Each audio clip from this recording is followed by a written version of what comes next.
फितना ख़वारिज जो है इसका मुकम्मल सफाया करने का ये वक्त आ चुका है। यहाँ पर उनके जो घुसपैठिए पाकिस्तान में मौजूद हैं, ख़ास तौर पर TP के बाज़ इलाकों में और बलूचिस्तान में जो मुख्तलिफ़ किस्म की वहाँ पर पाकिस्तान के ख़िलाफ़ साजिशें बुनी जा रही हैं, उनमें जो ख़ारजी हाथ, उसका हमें अच्छी तरह इल्म है कि कौन कौन ममालिक उनको वहाँ पर उनको सपोर्ट मिल रही है। दुश्मन जो है वो घात लगाए बैठा है। सरहद पार से जो पाकिस्तान पर जो अभी चंद दिन पहले जो हमला हुआ, जिसका मुंह तोड़ जवाब दिया गया। फितना और खारिज के मुकम्मल खात्मे का वक्त आ चुका। इत्तेहाद और इत्तेफाक से दहशतगर्दी का खात्मा करेंगे। पाकिस्तान में दहशतगर्दों के सहूलतकार बैठे हैं। KP और बलूचिस्तान में पाकिस्तान के खिलाफ साजिशें की जाती हैं। पाकिस्तान में खास तौर पर खैबर पख्तूनख्वा में घुसपैठिए मौजूद हैं।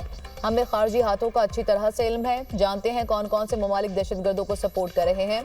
वज़ीर आज़म का नेशनल एक्शन प्लान की एपेक्स कमेटी के इजलास में इजहार ख्याल। कहा, दुश्मन घात लगाए बैठा है। सरहद पार से पाकिस्तान पर चंद दिन पहले हमला हुआ, जिसका मुंह तोड़ जवाब दिया गया। इस्लामाबाद पर चढ़ाई हुई, सोशल मीडिया पर झूठ का तूफान बर्पा किया गया।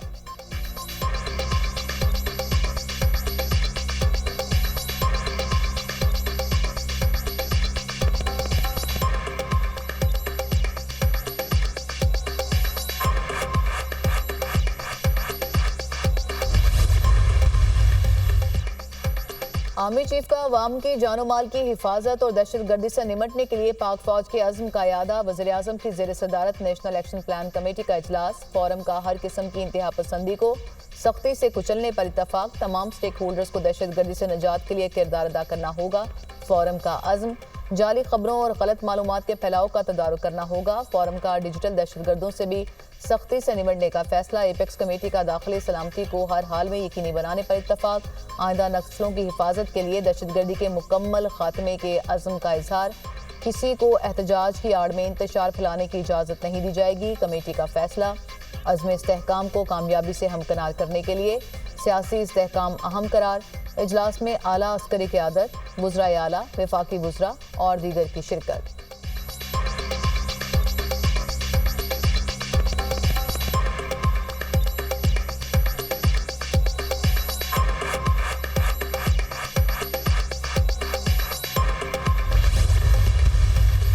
के बाद ये पहली मीटिंग थी, तो उसके ऊपर प्राइम मिनिस्टर साहब ने खुद ही ये बात छेड़ दी। तो मैंने बड़े वादे तौर पे बात की कि हमारे इस वक्त 13 शोधा कंफर्म है। जो रवैया इख्तियार किया गया, इस पे हमारे कंसर्न है, रहेंगे पाकिस्तान में अमन-ओ-अमान कायम करने के लिए, चाहे वो पाकिस्तान के अंदर है, चाहे अक्रॉस द बॉर्डर है। इंशाल्लाह हम सब मिलके आखिरी हद तक जाएंगे और अमन कायम करके एकदम लेंगे। पूरा आपको पता है वो टेररिज्म का मसला तो था नहीं, वो 2 ग्रुप्स का एक लड़ाई का मसला था। ये पूरा मसला है इंशाल्लाह अब वो हल हो चुका है और कुछ ऐसी मुश्किलात आई हुई थी, रास्ता बंद था, इंशाल्लाह वो बहुत जल्द हम खोल के लोगों को सहूलियात देना शुरू कर देंगे। एपेक्स कमेटी में अमन-ओ-अमान पर बातचीत हुई। मुल्क में दहशतगर्दी किसी सूरत बर्दाश्त नहीं, हर सतह पर मिलकर मुकाबला करेंगे। 26 नवंबर एहतजाज के दौरान जो हुआ उस पर वज़ीर आज़म ने खुद बात की। शहबाज शरीफ के सामने 26 नवंबर से मुतालिक अपना मौक़िफ़ बयान किया। वज़ीर आज़म को बताया कि हमारे 13 लोग शहीद हुए, लोगों के साथ जो रवैया रखा गया उस पर तहफ़्फ़ुज़ात हैं। वज़ीर आला अली अमीन गंडापुर की मीडिया टॉक। कहा, कुरम में दहशतगर्दी नहीं, 2 फरीकों का मसला था जिसे हल कर लिया। रास्ते खोल कर लोगों को सहूलत देंगे।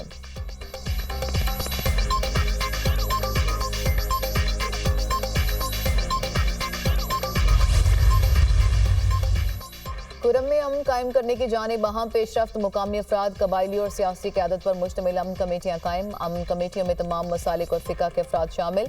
अमन कमेटियों की गारंटी के बाद शेख खुरनोश और सामान का पहला काफिला कल पारा चिनार के लिए रवाना होगा। पारा चिनार जाने वाले काफिले की हिफाजत पुलिस करेगी। अमन कमेटियों का क़याम 1 जनवरी को होने वाले अमन मुआहदे के जिरगे में हुआ। मुकामी रहनुमाओं ने ज़ाती और कबायली तनाज़ात को बालाई तक रखकर हिफाजत की गारंटी दी।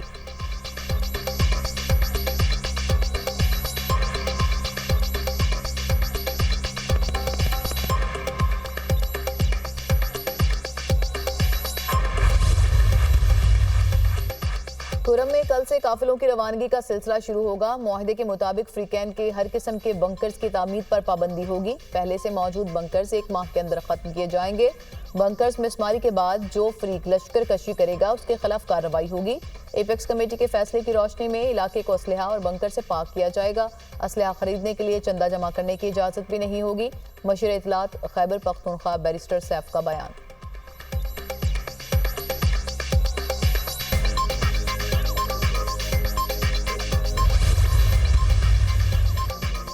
वज़ीर आला पंजाब के दौरे चीन के फौरी सम्राट मरियम नवाज से चीन की आला सतह वफ्द की पंजाब हाउस इस्लामाबाद में मुलाकात। चेंगडो की $700 मिलियन की इन्वेस्टमेंट पर रजामंदी वज़ीर आला पंजाब ने मंजूरी दे दी। चेंगडो हुकूमत के ताउन से ई टैक्सी सर्विस का जल्द आगाज किया जाएगा। नवाज शरीफ IT सिटी में चीनी कंपनी कंप्यूटिंग सेंटर भी कायम करेगी। मुलाकात में नवाज शरीफ IT सिटी में डेटा और क्लाउड सेंटर कायम करने पर इत्तफाक।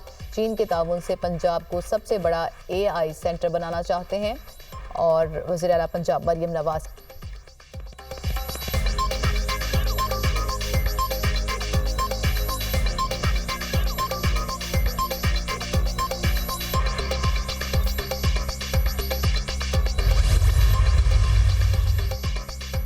टिकटॉक, व्हाट्सएप, फेसबुक और इंस्टाग्राम की सर्विसेज मुतासर होने की निशानदेही। PTI ने इंटरनेट में सुस्त रवि की तहकीकात मुकम्मल कर ली। टेलीकॉम कंपनीज को सोशल मीडिया और वेब ब्राउजिंग में मसाइल का सामना रहा। टेलीकॉम ऑपरेटर्स ने अपने नेटवर्क्स बनाने वाले मसाइल की तफसीलात फराहम कर दी।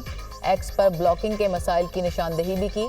VPN के बढ़ते इस्तेमाल ने बैंडविड्थ पर इजाफी बोझ डाला। PTI के मुताबिक वेब ब्राउजिंग और डेटा सर्विसेज पर कोई मसला रिपोर्ट नहीं किया गया और OTT प्लेटफॉर्म की कारकर्दगी में कमी की भी निशानदेही की गई। फिक्स लाइन ऑपरेटर्स ने भी इंटरनेट की सुस्त रफ्तारी के दौरान मसाइल की निशानदेही की। PTCL ने सोशल मीडिया सर्विसेज में खलल की निशानदेही की। कंपनियों ने भी सोशल मीडिया और वेब ब्राउजिंग में रुकावटों की निशानदेही की।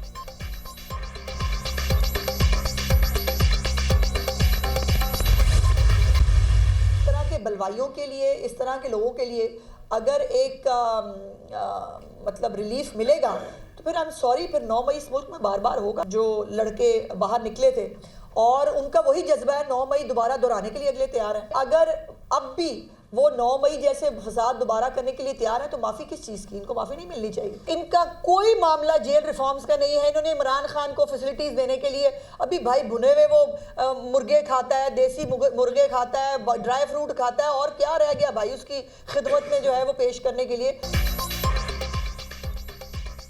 बिलवाइयों को रिलीफ मिलेगा तो फिर 9 मई बार बार होगा। रिहा होने वाले दोबारा 9 मई जैसे फसादात के लिए तैयार नजर आते हैं। माफ़ी मांगने वालों को ही माफ़ी मिलती है।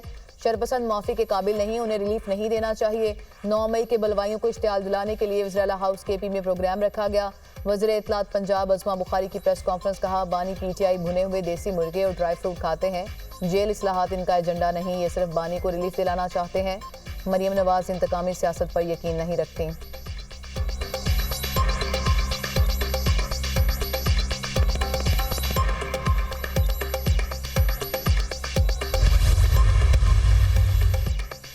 सिविल नाफरमानी तहरीक बोगस निज़ाम के खिलाफ है। ओवरसीज पाकिस्तानी हुकूमत की फस्तायत से घबराने वाले नहीं। बानी ने ओवरसीज पाकिस्तानियों के लिए रोशन डिजिटल प्रोग्राम शुरू किया था। सेक्रेटरी इत्तलात तहरीक इंसाफ शेख वकास अकरम की न्यूज़ कॉन्फ्रेंस।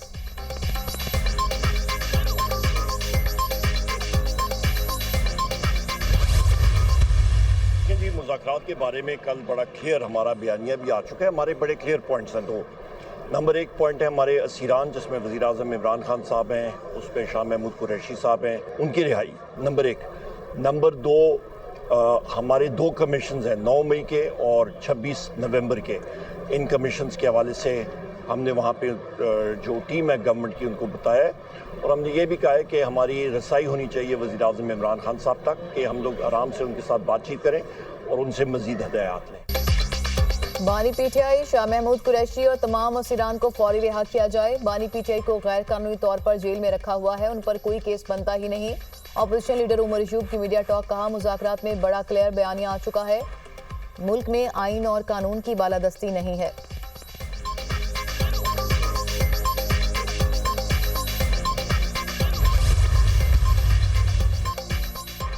मुज़ाकरात की ज़रूरत पाकिस्तान को है, तहरीक इंसाफ को नहीं। दुआ है कि मुज़ाकरात किसी मंतकी नतीजे तक पहुँचें। बातचीत की नाकामी से जमहूरियत को खतरा होगा। बानी पीटीआई की सोच मुल्क के मुफाद में है।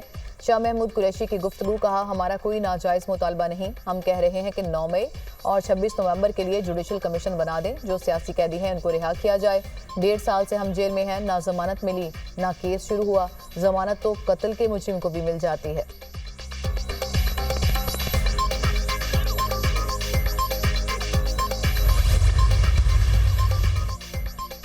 पीटीआई के 26 नवंबर के एहतजाज पर दर्ज 13 मुकदमात। एटीसी इस्लामाबाद ने 250 मुलजिमान की दरख्वास्त जमानत मंजूर कर ली। अदालत का मुलजिमान को 5-5 हज़ार रुपये मुचलकों पर रिहाई का हुक्म। 150 मुलजिमान की जमानत की दरख्वास्तें खारिज कर दी गई। मुलजिमान के खिलाफ 10 थानों में 13 मुकदमात दर्ज।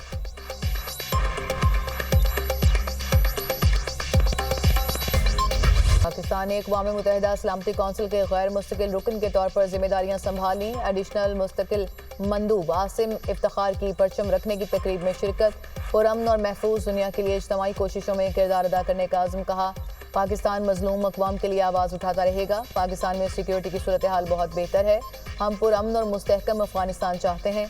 पाकिस्तान सलामती कौंसिल में 8वीं बार गैर मुस्तकिल रुकन मुंतखब हुआ। पाकिस्तान को जनरल असम्बली के 193 रुकन ममालिक में से 182 वोट मिले। दीगर गैर मुस्तकिल अरकान डेनमार्क, यूनान, पैनामा और सोमालिया के परचम भी लगाए गए।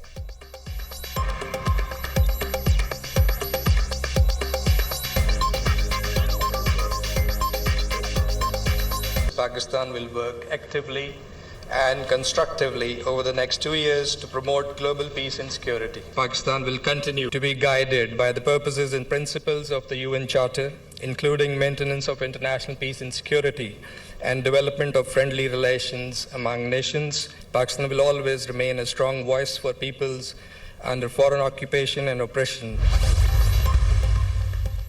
सूबों में दीनी मदारिस रजिस्ट्रेशन की कानून साजी का मामला। मौलाना फजल रहमान का वज़ीर आज़म शहबाज शरीफ को टेलीफोन। वज़ीर आज़म से सूबों में कानून साजी के लिए किरदार अदा करने की दरख्वास्त। वज़ीर आज़म की मौलाना फजल रहमान को कानून साजी के लिए हिमायत की यकीन दहानी।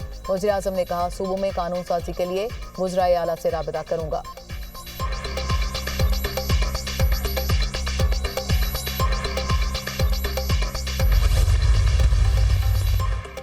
सिंध असेंबली इजलास में अपोजिशन का शदीद शोर शराबा। एमक्यूएम की पॉइंट ऑफ ऑर्डर पर बात करने की कोशिश, स्पीकर ने इजाजत नहीं दी। मुत्तहिदा अरकान की हंगामाराई, अपनी नशिस्तों पर खड़े हो गए। शदीद नारेबाजी। पीपल्स पार्टी का रऊनत बरा डिक्टेटरशिप वाला रवैया शर्मनाक है। कराची के बच्चों का मसला उजागर करने नहीं दिया गया। असेंबली में अपोजिशन के सवालात को रोन डाला। कराची के हिसास मामले पर बात न करने देना शर्मनाक है। Opposition leader Sindh assembly Ali Khurshidi की मीडिया से गुफ्तगू।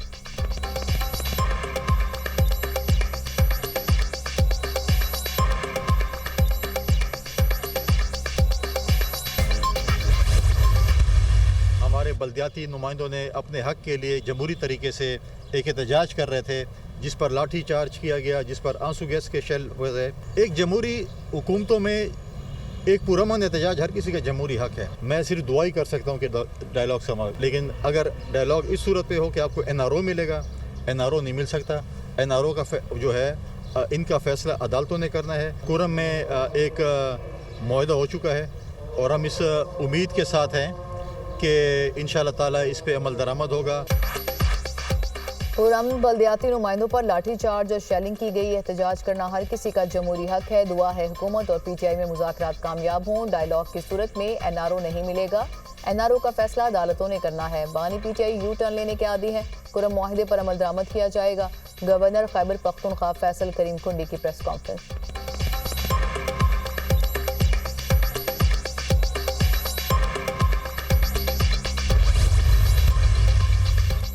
गवर्नर सूबे के मामलात में बेहतरी की बजाय विफाक को उकसाते हैं। इलेक्शन में पैर दर पैर शिकस्त ने फैसल करीम कुंडी को जहनी मरीज बना दिया।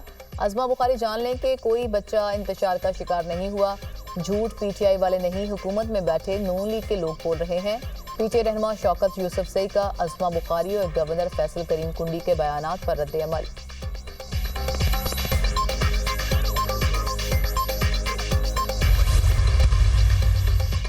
जुडिशल कमीशन इजलास 17 जनवरी को तलब। इस्लामाबाद हाई कोर्ट और बलूचिस्तान हाई कोर्ट में एडिशनल जजेस की तैनातियों पर गौर होगा। सिंध हाई कोर्ट में एडिशनल जजेस की तैनाती का इजलास 23 जनवरी को होगा।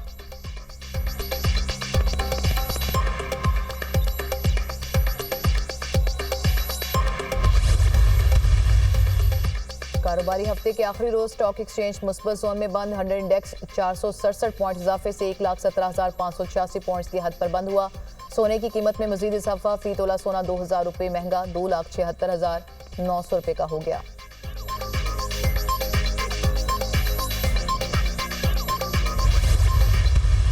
आज हमने मुख्तलिफ वज़राए आला को खतूत सुबह लिखे हैं और उसके अंदर मैंने उनको अर्ज़ किया है कि पाकिस्तान के अंदर जितनी भी हुकूमत के अखराजात होते हैं किसी किस्म की कंस्ट्रक्शन और बिल्डिंग के लिए, वो एनर्जी कंजर्वेशन के जो एनर्जी को बचाने के, पावर को बचाने के जो बिल्डिंग कोड्स होते हैं उसके बगैर उसकी इजाज़त बिल्कुल ना दी जाए।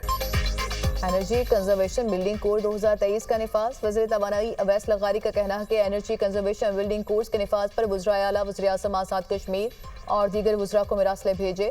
बिल्डिंग कोड्स के निफाज से तवानाई की बचत और पीक डिमांड की मैनेजमेंट बेहतर हो सकेगी। सूबाई हुकूमतें मुकामी इदारों को कवानीन का पाबंद बनाएं।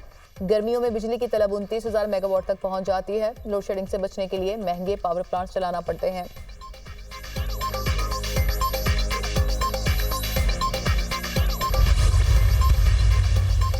वज़ीर दाखिला का नेशनल पुलिस एकेडमी का दौरा, अपग्रेडेशन का ऐलान। मोहसिन नकवी का एकेडमी, हॉस्टल और मेस का तफसीली मुआयना। ज़ेर तरबियत अफसरान से मुलाकात की और उनसे सहूलतों से मुतालिक दरियाफ्त किया। वज़ीर दाखिला ने नेशनल पुलिस एकेडमी का मास्टर प्लान तलब कर लिया। मोहसिन नकवी ने कहा, नेशनल पुलिस एकेडमी को माली तौर पर खुद मुख्तार इदारा बनाना है। ASPs के कोर्स को जदीद दौर के तकाज़ों के मुताबिक बनाना होगा।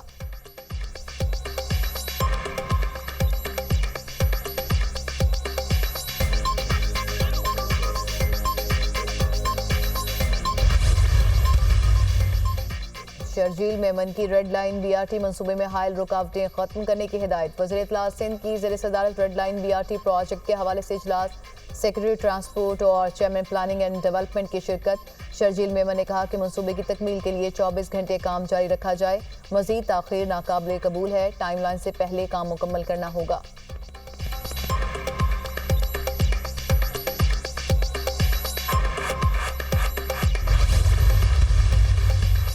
प्लास्टिक पर पाबंदी के फैसले पर अमल दरामद। महकमा तहफ़्फ़ुज़ माहौलियात ने 5 जून 2024 से 2 जनवरी तक 40 टन गैर कानूनी प्लास्टिक जब्त किया। प्लास्टिक से लाहौर और फैसलाबाद के स्कूलों में प्राइमरी के बच्चों के लिए कुर्सियां फराहम की गईं। लाहौर के मॉडल बाजार में बच्चों के लिए प्लास्टिक से प्ले एरिया बनाया गया। सीनियर सूबाई वज़ीर मरियम औरंगज़ेब ने कहा कि साफ और सेहतमंद माहौल के लिए अवामी शऊर बेदार करना ज़रूरी है।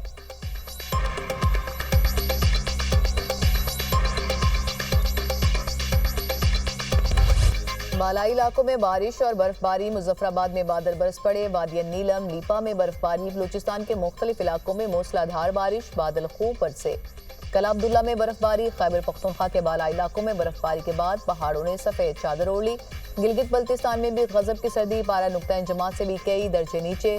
सकरदू खुरमंग में वक्फे से बर्फबारी। दीरबाला लवारी टनल में 1 फुट तक बर्फबारी रिकॉर्ड। पंजाब के मुख्तलिफ इलाकों में धुंध के डेरे। मोटरवे कई मकामात से बंद रही। धुंध के बायस लाहौर एयरपोर्ट पर परवाज़ों का शेड्यूल भी मुतासिर।